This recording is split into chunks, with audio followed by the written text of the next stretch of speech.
Welcome to another episode of Axe Pro Tips. My name is Agent Zero. Our friends at Axe and Raptors Uprising get teamed together to help bring you guys a video series breaking down different clips, talking meta, NBA 2K League, and Raptors Uprising. The Raptors Uprising finally have gotten their first win streak of the year. They're now 3-5 after their big win against the Wizards last week, hoping to, of course, continue that streak to 3 next week. The Raptors Uprising have done a fantastic job of keeping the ball in their hands, forcing 12 turnovers from the Wizards and only having 2 themselves. The team is looking fantastic defensively. We've even got our first ever defensive Axe golden moment of the game. Cue it. Yeah. It's been a good evening of NBA 2K League basketball here from New York City. 6 minutes ago, Gilly, they need those shots. JT can't clean it up. Couple wide open looks for Gilly tonight. Joining me today in the interview is Quay, who's a center for the Raptors Uprising, and Ogie, an analyst for the Raptors Uprising. Guys, welcome. So Ogie, we just ran our first ever defensive Axe golden moment of the game. You must be proud of this team's progress. I'm really proud of the team's progress. We've been forcing a lot of turnovers lately. Last week, we forced 12 turnovers on the Wizards, and we only had 2. And we just seem to be more in sync on defense.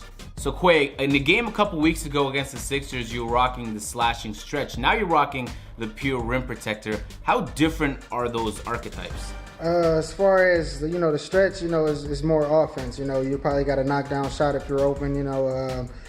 Defense is kind of soft in the paint. So if you got the pure rim, that's lockdown. You can hold your own. You could be 1-on-2, 1-on-3 down there. You're pretty much down to hold your own when you got the pure rim. So Ogie, talk to me. There's an update coming next week that's supposed to be buffing shooting. How does that change the meta in the NBA 2K League?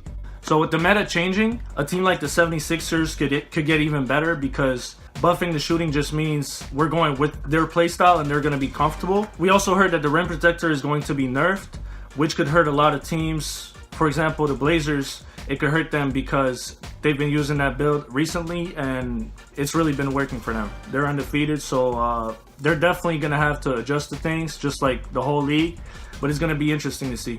Okay.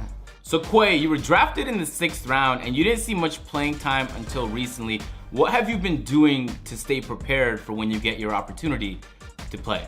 Just working hard in practice, knowing, the teams, is going to need me, sometimes, or whenever they need me, I'm ready. The guys been getting me ready, we all believe that we're all first round picks. We should have been, so we're all feel like we're capable of stepping up, whenever our name is called. So I was ready for it.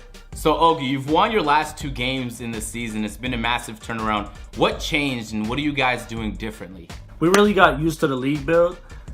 We got guys they're comfortable on their archetypes. And what really stood out to me is we've been taking care of the ball.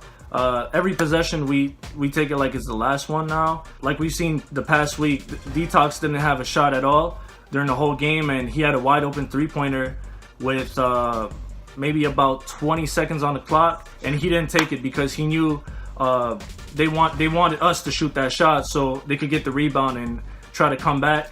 So that's really been the difference so far. So that'll be it for this week's episode of Axe Pro Tips. The Raptors Uprising are heading out to New York to play the Pistons GT in a couple days, to hoping, of course, to extend that win streak to 3. Until next week, I'll catch you guys then. It was an esports event that he saw at Madison Square Garden that said, we got to do this in the NBA. And we are doing it halfway through the season. Raptors 68, Wizards 62, a big win for the team up in Toronto. Let's go back up to Larry Ridley. Yeah, the rapper Drake made it famous. It's called the 60 area code.